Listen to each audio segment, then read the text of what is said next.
Praise the Lord. Hallelujah. പ്രിയ സഹോദരങ്ങളെ, ഈ ബുധനാഴ്ച ദിവസം ഇന്നത്തെ ശുശ്രൂഷ നമ്മൾ പ്രത്യേകമായിട്ട് സമർപ്പിക്കുന്നത് മദർ തെരേസ ദേവാലയം പാടാൻ കവല, അതായത് തലശ്ശേരി അതിരൂപതയിലെ പൈസക്കരി ഫൊറോനയിൽ പെട്ട ഒരു ദേവാലയമാണ് ഈ മദർ തെരേസ ദേവാലയം. വളരെ ശക്തരായി കഴിഞ്ഞ 3 ദിവസങ്ങളിലെ വികാരിച്ചിൻ്റെ കൂട്ടായ്മയിൽ ചെറിയൊരു ഇടവകയാണ്, പക്ഷെ അതിശക്തമായിട്ട് പ്രാർത്ഥിക്കുന്ന ഒരു കൂട്ടായ്മയുള്ള ഒരു ഇടവകയാണ് ഈ മദർ തെരേസ ദേവാലയം എന്ന് പറയുന്നതിൽ അച്ഛന് വലിയ സന്തോഷമുണ്ട്.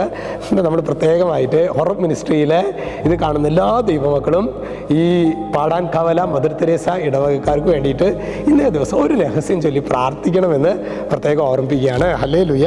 ഇന്ന് നമ്മൾ ധ്യാനിക്കുന്നത് അത് അപ്പസ്തോല പ്രവർത്തനത്തിലെ 14-ാമത്തെ അധ്യായത്തിലെ 9-ാമത്തെ തിരുവചനമാണ്. അവിടെ പൗലോസ് ലീഹ ലിസ്ത്രായിൽ നമ്മൾ കാണുന്നുണ്ട്. ജന്മനാ മുടന്തനായ ഒരു മനുഷ്യൻ്റെ അടുത്ത് വചനം പറയുന്ന ഭാഗമാണ്. വചനം എങ്ങനെയാണ്? പൗലോസ് പ്രസംഗിക്കുന്നത് അവൻ കേട്ടു. ജന്മനാ മുടന്തനായ മനുഷ്യൻ പൗലോസ് വചനം പ്രഘോഷിക്കുന്നത് കേട്ടു.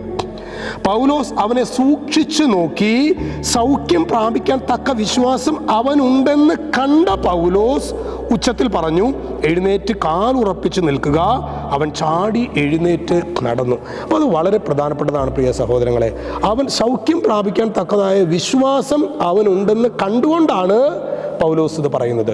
നമ്മുടെ ജീവിതത്തിൽ പ്രിയ സഹോദരങ്ങൾ, ഒരു ബലി അർപ്പിക്കുമ്പോൾ അല്ലെങ്കിൽ ഒരു ശുശ്രൂഷയിൽ പങ്കെടുക്കുമ്പോൾ നിനക്ക് ഈ സൗഖ്യം പ്രാപിക്കാൻ തക്കത ഒരു വിശ്വാസം ഉണ്ടോ? അതുകൊണ്ടാണ് സ്ത്രീഹന്മാർ പറഞ്ഞത് ഞങ്ങൾ വിശ്വാസം വർദ്ധിപ്പിക്കണമേ എന്ന് പറയാൻ കാരണം ഇതാണ്. ചിലപ്പോഴെങ്കിലും പ്രിയ സഹോദരങ്ങൾ, നമ്മൾ നാമമാത്രമായി യാന്ത്രികമായിട്ടൊക്കെ നമ്മൾ വിശ്വാസികൾ എന്ന് പറഞ്ഞാലും നേരെ ഒരു പ്രതികൂലം വന്നാൽ നമ്മൾ പതറുന്നതാണ് നമ്മുടെ വിശ്വാസം.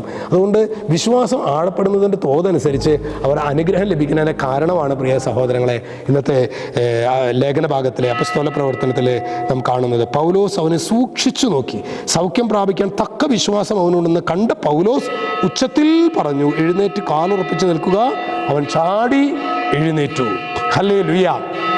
പ്രിയമുള്ളവരെ, ഇത്തരത്തിലുള്ള ഒരു വിശ്വാസത്തിൻ്റെ അഭിഷേകം ഞങ്ങൾക്ക് നൽകണമേ എന്ന് നമുക്ക് പ്രാർത്ഥിക്കാം. ഈശോ നമ്മെല്ലാവരെയും സമൃദ്ധമായിട്ട് അനുഗ്രഹിക്കട്ടെ. രക്ഷിതാവായ യേശു ക്രിസ്തുവിൻ്റെ നാമത്തിൽ വചനത്തിൻ്റെ അധികാരത്തിൽ വിശുദ്ധ കുരിശിൻ്റെ അടയാളത്തിൽ മുദ്ര ചെയ്യുന്നു, ഇപ്പോഴും എപ്പോഴും എന്നേക്കും. ആമേൻ.